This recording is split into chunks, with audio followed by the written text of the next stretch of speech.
الحمد لله رب العالمين اللهم صل على سيدنا محمد وعلى آل سيدنا محمد أما بعد. Bait ke-7 dari Burdatu Rasulullah sallallahu alaihi wasallam. Wa athbatal wajdu khattai abrati wa dana mithlul bahari ala khaddaika wal anami. Wa athbata dan menetapkan al-wajdu wajd. Wajd itu kesedihan yang berasal dari cinta, dari rindu. Sudah sering saya utarakan kalau Syekhuna Abu Yahya mengartikan wajd itu. Waktu saya tanya kepada beliau, wajd itu kata Buya dari cintanya sampai mau pingsan gitu. Tapi kalau disyarah-syarah, wajd itu sedih tapi yang berasal dari cinta. Orang kalau cinta kemudian tercegah dari ketemu, belum bisa ketemu kan muncul sedih, kangen, sedihnya sedih yang model begitu. Wa azbata dan menetapkan al-wajdu wajd khattai abrah. Dua garis di pipi kanan dan pipi kiri ya. Khattai dua garis, dua khat. Satu khattul abrah, garis yang berasal dari air mata. Orang kalau terus mengalir air matanya lama-lama muncul kayak garis gitu. Kedua khattu dana. Dana lemah dan kurusnya badan, tapi sama ini karena cinta juga.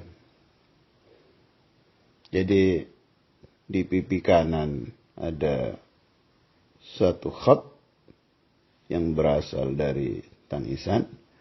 Di pipi kiri ada satu khat, satu garis yang berasal dari lemahnya badan. Dari mana munculnya lemah itu? Ya otomatis orang kalau sedang diserang cinta itu gak enak makan, gak enak tidur. Mau tidur yang gak bisa, istirahat yang gak tenang. Sehingga tambah lama badannya tambah kurus.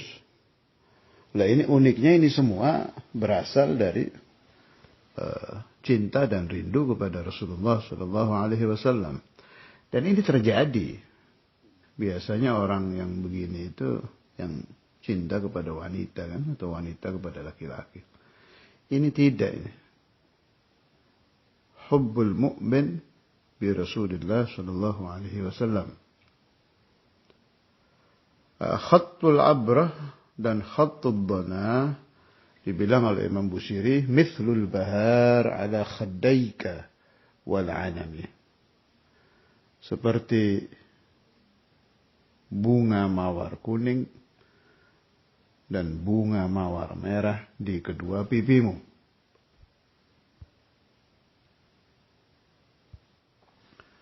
Dua warna ini dipilih. Satu warna merah, jadi garis itu berwarna merah. Itu yang dari banyaknya aliran air mata. Yang kedua, diibaratkan bunga mawar kuning, itu yang dari lemahnya badan. Karena sakit cinta, sakit rindu ya. Allahumma ja'alna wa iyyakum minhum. Jadi pelajaran yang bisa kita ambil dari bait ke-7 ini yang masih membahas tentang al-ishqu bi Rasulillah sallallahu alaihi wasallam, cinta kepada Nabi Muhammad. Ayolah coba di dalam hidup ini, di dalam manakib kehidupan Anda, di dalam biografi kehidupan Anda, di dalam riwayat hidup Anda, ayolah supaya ada hari-hari, bulan-bulan, tahun-tahun di mana kita pernah mengalami hal semacam ini. Sakit karena rindu Nabi, Tidak bisa tidur karena pingin mimpi Nabi nggak ngimpi-ngimpi, pingin ketemu nggak ketemu-ketemu. Tambah hari badan tambah tidak enak. Ini susah loh, jangan dianggap gampang ini. Sampai nggak enak makan, nggak enak minum. Karena yang dikejar dari pendekatan batin kepada Nabi Muhammad SAW belum berhasil. Ini kalau yang masih ada dan beberapa kali saya temui dari sahabat-sahabat saya, sesama teman, waktu suluk, waktu thalabil ilm dulu itu, paling ini yang masih ada itu. Satu orang yusalli ala Nabi SAW karena nemu faedah di kitab atau dengar dari kalam ba'dul ulama, ba'dul masyayikh. Siapa yang mengamalkan ini akan bermimpi Nabi Muhammad. Siapa yang membaca ini akan mendapat syafaat Nabi Muhammad. Kemudian di situ ada keterangan, tandanya ini berhasil begini. Belum berhasil, dia sedih. Kemudian, apa yang kurang dari saya? Kok sampai saya seumur ini, masalah umurnya 30 tahun. Sudah sampai umur 30, saya belum pernah bermimpi Nabi Muhammad SAW. Kemudian paling yang masih dialami itu yang pernah saya dengar itu.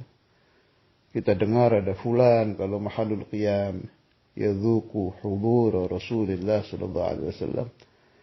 Maka di hati kita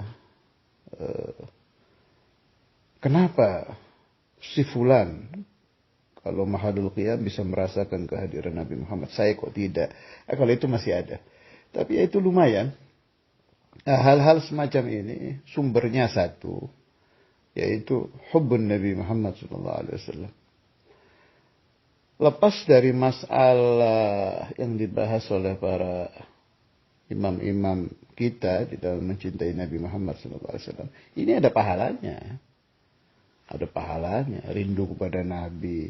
Sampai orang yang mendengar kalau temannya bermimpi Nabi, kemudian dia menangis di kamarnya. Apa salah saya kok sampai sekarang saya belum berhasil? Itu ada pahalanya. Ada hitungannya nanti di akhirat itu.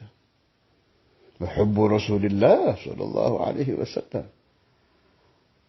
Jelas ada pahalanya. Ada mudha'afatul thawab. Allah. Kalau saya kok punya paham begini ya.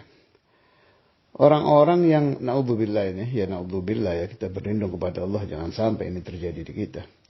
Yang sampai dia menutup mata di hari terakhir dia di alam dunia. Dia belum pernah bermimpi Nabi Muhammad SAW. Tapi dia mengalami tadi yang saya katakan itu.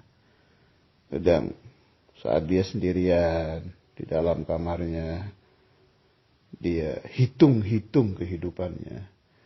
Sampai saya mau mendekati dipasang ini. Kok belum pernah mimpi Nabi ya.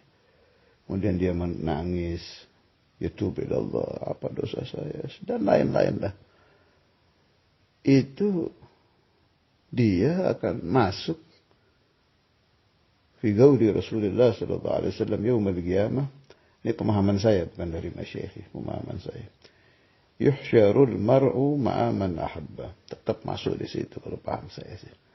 Ya tetap akan dikumpulkan dengan orang-orang yang cinta kepada Nabi Muhammad SAW. Wa ma'amahbubihi Rasulullah SAW. Meskipun saya juga tidak berani melawan pembahasan Syekhul Imam Sayyidina Maulana Al-Walid Habib Abdullah bin Abdul Qadir bin Faqih, yang orang yang belum pernah bermimpi Nabi sampai dia mati, dikhawatirkan sul khatimah dan lain-lain. Cuma kan di agama kita itu basyiran wa nadhira. Ada berita gembira, ada berita ancaman. Ada tasydid, dalil-dalil yang membuat kita pontang-panting. Ada tafsir, tashil, dalil yang membuat kita gampang, membuat kita bahagia. Dan itu semua ada dalil-dalilnya. Dan memang disengaja memang oleh Rasulullah SAW. Jadi kalau orang diberi bisyarah terus, mengentengkan agama dia. Diberi ancaman terus, ketakutan, stres nanti dia. Ya tetap dua-duanya itu ada khauf, ada raja. Ini mendatangkan khauf, takut kepada Allah. Satu lagi mendatangkan raja. Hadanillah wa iyyakum ajma'in. Sallallahu alaihi wa sallam Muhammad wa ala alihi wa sahbihi wa sallam.